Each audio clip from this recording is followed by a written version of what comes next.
News drops yesterday. All these things are dropping. Again, like we said, like just leaflets falling from the sky. It's like the NFL draft, whatever analogy you want to use. And the new Secretary of Defense will be, drum roll, Pete Hegseth. And a lot of people were like, wait, what? Say it again. Pete Hegseth. So Pete Hegseth, who was a National Guard soldier, has done a lot of great things. I've met the guy and done several interviews with the guy. Nice guy, like the guy. Fox and Friend, morning, show host over there. This one perhaps has caused the most frustration. You can see the announcement there from Trump. This is a guy who is very smart. He's DC, academic boxes checked with his undergrad from Princeton and master's from Harvard. Army combat veteran, did tours in Iraq and Afghanistan. He did some time at Gitmo, couple Bronze Stars, all of these things. The good time at Gitmo. Here's what I would say. So I'll be honest with you. My first response, and part of it's because I'm a judgmental dick, but my first response was, I don't like this pick because Pete doesn't really understand the full picture. Most people don't. Let's not pick on Pete. Take Pete's name out of it. Because again, I like Pete as a person. Doesn't understand the full picture of DOD and all the sharp tools and assets that you have to use in that role and in that entity. And it's not a hit on him. Again, most of the people who serve in the military don't know the 1% and what goes on behind the scenes.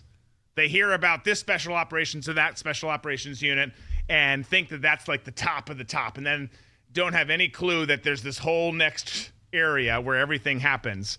And then I back down and I think about it. It's like, well, and Tom and I talked about this. If this guy comes in and his focus is purely on reestablishing DOD and our military branches and the agencies under them, such as DIA, et cetera, as what they're supposed to be, gets rid of the wokeness, all the DEI bullshit, and that's his focus, and then has good people, operators, and the right commanders underneath running the operational components, and doesn't try and get in the weeds and understand all that, because you're not going to in the short period of time that you have.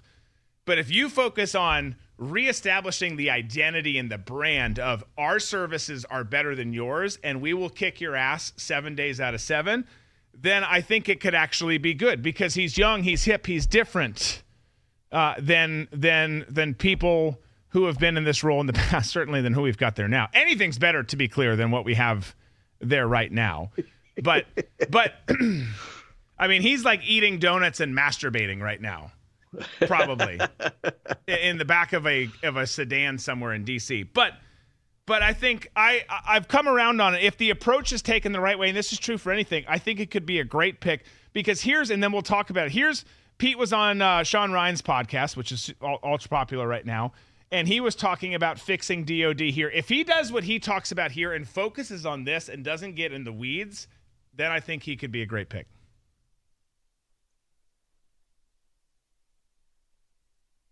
There's a chance to course correct it, but it would take a new Trump administration going after it really hard. How would they correct it? Well, first of all, you got to fire. You got to fire the chairman of the Joint Chiefs, and you got to fire this. I mean, obviously, you're going to bring in a new Secretary of Defense, but any general that was involved, general, admiral, whatever, that was involved in any of the DEI woke shit, has got to go. Either you're in for war fighting, and that's it, and that's the only litmus test we care about. You got to get DEI and CRT out of military academies, so you're not training young officers to be baptized in this type of thinking. And then, whatever the standards, whatever the combat standards were, say, in, 1995, let's just make those the standards. And as far as recruiting, to hire the guy that, did Top Gun Maverick and create some real ads that motivate people to want to serve. And there's lots of other ways in which you could identify who gets promoted and what, but there's an ethos change. I mean, there's a reason people don't want to serve, because they don't trust that their senior leaders are going to have their best interest in mind in combat. I know there were mistakes made on our tours all over the place, but I, at least for the most part, had a sense that my senior leaders were committed to the completion of the mission for the right reasons. And maybe there were strategic differences and all that other stuff, and it wasn't always perfect, but that trust is broken, and you have to reestablish that trust by putting in no-nonsense warfighters in those positions who aren't going to cater to the socially correct garbage. Absolutely. So you do all of those things, Pete, and I'm 100% on board. Focus on the big picture military. Let operators and commanders on the elite levels, the levels that respond to the president and the National Security Council Joint Chiefs of Staff, let them do their thing. Obviously, you'll be involved and you'll be aware, but you focus on the culture where more people come in. I think that would be outstanding. I think that would be outstanding, and I think he would be outstanding. And, F News was mentioning earlier, who does understand the full picture? Most people don't.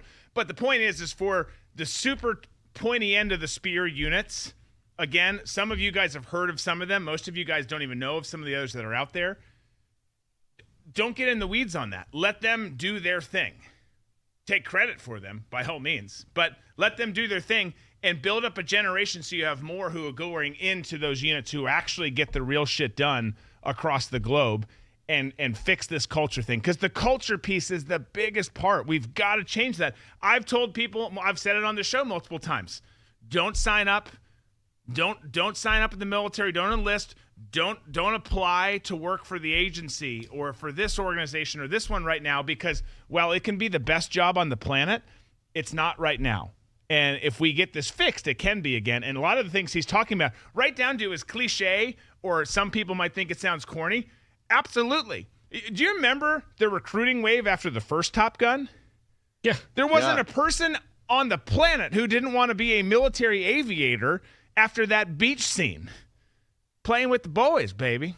The volleyball scene? No, I was just teasing. It wasn't really Well, that. But that led to that. Top Gun Maverick comes out, same thing. But these days, there's the, oh, man, that's badass. Or they watch a movie about this group or that group that's well done. That's badass. But Lloyd Austin, remember, masturbating with donuts in the back of a sedan right now.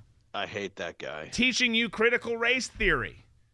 He's the one who had a fucking medical problem and didn't tell anybody and left us with no Secretary of Defense for what, a week? Yeah. Didn't even tell his boss. Right.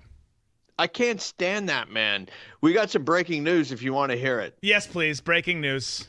Attorney General, are you ready for this one? I think everybody needs to sit down for this one. Hold on, because this screws up my question of the day. I gotta plug this in. This screws up my question. Okay. I'm ready. Matt Gaetz. That's a good pick. Okay. Yeah. That's a good pick. Okay. Yeah. Oh boy is all I have to say. Now here's the thing. He might be tough to get through. Yeah. Oh yeah. Well, getting back to Pete, I think Pete's going to be tough to get through on a couple of things. I think his tattoos are going to be a problem. Because I'm seeing that starting to trend. People are starting to dissect the different Latin phrases that he has tattooed on, as far as Christian symbolism that he has on his body that trace back to the Crusades. Suck a dick. That's so dumb. You want people who want to kill motherfuckers. That's who you want running that. Like he doesn't do that job. I totally agree. I know I'm you looking do. at it from a leftist perspective in how they're going to argue this and try and block it and try and play on the emotions of these very squishy and soft neocons.